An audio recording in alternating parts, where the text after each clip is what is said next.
Welcome in informational video centre. تین طرح کے لوگوں کے لیے قربانی معاف ہے، خواہ یہ تین طرح کے لوگ کتنے ہی مالدار کیوں نہ ہوں۔ نبی کریم صلی اللہ علیہ وآلہ وسلم نے ارشاد فرمایا، ان لوگوں کو قربانی نہ کرنے پر کوئی گناہ نہیں۔ بسم اللہ الرحمن الرحیم۔ السلام علیکم ورحمۃ اللہ وبرکاتہ۔ حلال جانور کو بنیت تقرب ذبح کرنے کی تاریخ حضرت آدم علیہ السلام کے دو بیٹوں حابیل اور قابیل کی قربانی سے ہی شروع ہو جاتی ہے۔ یہ سب سے پہلی قربانی تھی جو اللہ تبارک و تعالی نے ارشاد فرمائی۔ ترجمہ: اور آپ اہل کتاب کو آدم کے دو بیٹوں کا واقعہ صحیح طور پر پڑھ کر سنا دیجئے۔ جب ان میں سے ہر ایک نے اللہ کے لیے کچھ نیاز پیش کی تو ان میں سے ایک کی نیاز مقبول ہو گئی اور دوسرے کی قبول نہیں کی گئی۔ علامہ ابن کثیر رحمۃ اللہ علیہ اس آیت کے تحت حضرت ابن عباس رضی اللہ تعالی عنہ سے روایت فرماتے ہیں کہ حابیل نے مینڈے کی قربانی کی اور قابیل نے کھیت کی پیداوار میں سے کچھ غلہ صدقہ کے طور پر پیش کر دیا، یعنی صدقہ کر کے قربانی کے لیے پیش کر دیا۔ اس زمانے کے دستور کے مطابق آسمانی آگ نازل ہوتی اور آ کر قربانی کو کھا جاتی تو پھر اسے قبول سمجھا جاتا۔ اسی طرح آسمان سے آگ آئی اور حابیل کے مینڈے کو کھا لیا، قابیل کی قربانی کو چھوڑ دیا۔ اس سے معلوم ہوا کہ قربانی کا عبادت ہونا حضرت آدم علیہ السلام کے زمانے سے ہی اور اس کی حقیقت تقریباً ہر ملت میں رہی ہے۔ البتہ اس کی خاص شان اور پہچان حضرت ابراہیم اور حضرت اسماعیل علیہ السلام کے واقعہ سے ہوئی اور اس کی یادگار کے طور پر امت محمدیہ پر قربانی کو واجب قرار دیا گیا۔ قرآن کریم میں تقریباً نصف درجن آیات مبارکہ قربانی کی حقیقت، فضیلت اور حکمت بیان کی گئی ہے۔ سورۃ حج میں ہے، اور ہم نے تمہارے لیے قربانی کے اونٹوں کو عبادت الہی کی نشانی اور یادگار مقرر کیا ہے۔ ان میں سے تمہارے لیے اور بھی فائدے مقرر کیے ہیں، سو تم ان کو نحر کرتے وقت قطار میں کھڑا کر کے ان پر اللہ تبارک و تعالیٰ کا نام لیا کرو۔ نحر کہتے ہیں قربانی کو، یعنی قربان کرتے وقت قطار میں کھڑے ہو کر اللہ کا نام لیا کرو، اور پھر جب وہ اپنے پہلو پر گر پڑیں تو ان کے گوشت سے تم خود بھی کھانا چاہو کھاؤ اور فقیر کو بھی کھلاؤ، خواہ وہ صبر سے بیٹھنے والا ہو یا سوال کرتا پھرتا ہو۔ جس طرح ہم نے ان جانوروں کی قربانی کا حال بیان کیا، اسی طرح ان کو تمہارا تابع دار بنایا تاکہ تم شکر بجا لاؤ۔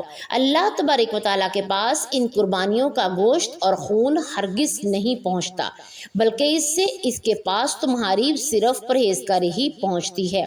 اللہ تبارک و تعالیٰ نے ان جانوروں کو تمہارے لیے اس طرح مسخر کر دیا تاکہ تم اس احسان پر اللہ تبارک و تعالیٰ کی بڑائی بیان کرو، اور کہ اس نے تم کو قربانی کی صحیح راہ سکھائی۔ اور اے پیغمبر، مخلصین کو خوشخبری سنا دو کہ سورۃ حج میں ہے کہ دوسرے مقام پر کہ اسے شاعر اللہ کا نام قرار دیا گیا، یعنی شاعر اللہ، اللہ تبارک و تعالیٰ کی نشانی بتایا گیا اور اس کی عظمت بیان کی گئی۔ قربانی کی تعظیم کو دل میں پائے جانے والے تقوی اور خداوندی کا مظہر قرار دیا۔ ترجمہ: اور جو شخص اللہ تعالیٰ کی نشانیوں اور یادگاروں کا پورا احترام رکھے گا تو ان شاعر کا احترام دلوں کی پرہیزگاری سے ہوا کرتا ہے۔ سابق انبیاء کرام علیہ السلام کی شریعتوں میں قربانی کا تسلسل حضرت عیسیٰ علیہ السلام کی بعثت تک پہنچتا ہے، جس کا طریقہ یہ تھا کہ قربانی ذبح کی جاتی اور وقت کے نبی علیہ السلام دعا مانگتے اور آسمان سے خاص کیفیت کی ایک آگ اترتی اور اسے کھا جاتی، جیسے کہ قبولیت کی علامت سمجھا جاتا تھا۔ قرآن کریم میں ہے کہ ترجمہ: یہ لوگ ایسے ہیں جو یوں کہتے ہیں کہ اللہ نے ہمیں حکم دے رکھا ہے اور ہم کسی رسول کی اس وقت تک بھی تصدیق نہ کریں جب تک کہ وہ ہمارے پاس ایسی قربانی نہ لائے کہ اس کو آگ کھا جائے۔ حضرت علی رضی اللہ تعالیٰ عنہ سے روایت ہے کہ رسول اکرم صلی اللہ علیہ وآلہ وسلم نے حضرت فاطمہ رضی اللہ تعالیٰ عنہ سے فرمایا کہ اے فاطمہ اٹھو اور اپنی قربانی کے پاس ذبح کے وقت، یعنی جب ذبح کیا جا رہا ہو اس وقت اٹھو اور اپنی قربانی کے پاس موجود رہو، اس لیے کہ اس کے خون کا پہلا قطرہ گرنے کے ساتھ ہی تمہارے گناہ معاف ہو جائیں گے۔ یہ قربانی کا جانور قیامت کے دن اپنے گوشت خون کے ساتھ لایا جائے گا اور تمہارے ترازو میں 70 گنا سے زیادہ کر کے رکھ دیا جائے گا۔ حضرت ابو سعید نے عرض کیا، اللہ کے رسول، یہ فضیلت خاندان نبوت کے ساتھ خاص ہے جو کسی بھی خیر کے ساتھ مخصوص ہونے کا حقدار ہے، یا تمام مسلمانوں کے لیے عام ہے؟ فرمایا، یہ فضیلت آل محمد صلی اللہ علیہ وآلہ وسلم کے لیے خصوصاً اور عموماً تمام مسلمانوں کے لیے بھی ہے۔ حضرت علی رضی اللہ تعالیٰ عنہ سے روایت ہے، نبی کریم صلی اللہ علیہ وآلہ وسلم نے ارشاد فرمایا، اے لوگو، تم قربانی کرو اور ان قربانیوں کے خون پر اجر و ثواب کی امید رکھو، اس لیے کہ ان کا خون اگرچہ زمین پر گرتا ہے لیکن وہ اللہ کے حفظ و امان میں چلا جاتا ہے۔ حضرت حسین بن علی رضی اللہ تعالیٰ عنہ سے مروی ہے کہ رسول اکرم صلی اللہ علیہ وآلہ وسلم نے فرمایا، جو شخص خوش دلی کے ساتھ اجر و ثواب کی امید رکھتے ہوئے قربانی کا جانور کو قربان کرے اور وہ اس کے لیے جہنم کی آگ سے رکاوٹ بن جائے گی۔ سبحان اللہ۔ ناظرین، جیسا کہ آپ تمام لوگ جانتے ہیں کہ کچھ ہی دنوں کے بعد عید الاضحیٰ آنے والی ہے، یعنی کہ جسے ہم بقرہ عید کا تہوار کہتے ہیں، وہ تہوار آنے والا ہے جس تہوار میں ہم قربانی کرتے ہیں، اور اس قربانی سے حضرت ابراہیم علیہ السلام اور حضرت اسماعیل علیہ السلام کی یاد تازہ کی جاتی ہے۔ اسی دن اللہ پاک نے اپنے پیارے جلیل القدر پیغمبر حضرت ابراہیم اور حضرت اسماعیل علیہ السلام پر ایک بہت بڑی آزمائش بھی ڈالی تھی اور جس میں وہ کامیاب ہوئے تھے۔ اس کے بعد ہر مسلمان کی سنت کو اس سنت کو پورا کرنا لازمی قرار دے دیا گیا۔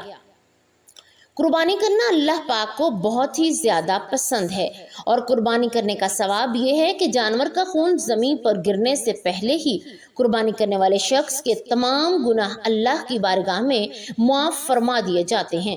رسول اکرم صلی اللہ علیہ وآلہ وسلم نے ارشاد فرمایا، اللہ کی رضا اور سچی نیت سے قربانی کرنے والے کو قربانی کیے گئے جانور کے ہر بال کے بدلے میں ایک نیکی کا ثواب ملتا ہے۔ بقرہ عید ذوالحج کے مبارک مہینے میں منائی جاتی ہے، اور یہ مہینہ اللہ کے عام مہینوں سے زیادہ محبوب ہے، اور بقرہ عید ایک اسی مہینے میں کی 10ویں تاریخ کو ہی منائی جاتی ہے جس دن قربانی کی جاتی ہے، اور یہ دن اللہ کو عام دنوں کے مقابلے میں بہت ہی زیادہ افضل اور بہت پسند ہے۔ پیارے ناظرین، جیسا کہ آپ تمام لوگ جانتے ہیں کہ قربانی حضرت ابراہیم علیہ السلام کی سنت ہے جس کو اللہ پاک نے ہر مسلمان پر واجب قرار دیا ہے، اس لیے ہر سال بقرہ عید کے موقع پر ہر مسلمان قربانی کرتا ہے جو کہ اس کی استطاعت رکھتا ہو۔ ویڈیو میں ہم بات کرنے والے ہیں ان لوگوں کی جن کے بارے میں حضور پاک صلی اللہ علیہ وآلہ وسلم نے ارشاد فرمایا کہ ان لوگوں پر قربانی واجب نہیں، یعنی کہ یہ لوگ ایسے لوگ ہیں جو قربانی کریں یا نہ کریں ان پر کوئی بھی گناہ نہیں ہوگا، چاہے وہ کتنے ہی مالدار کیوں نہ ہوں۔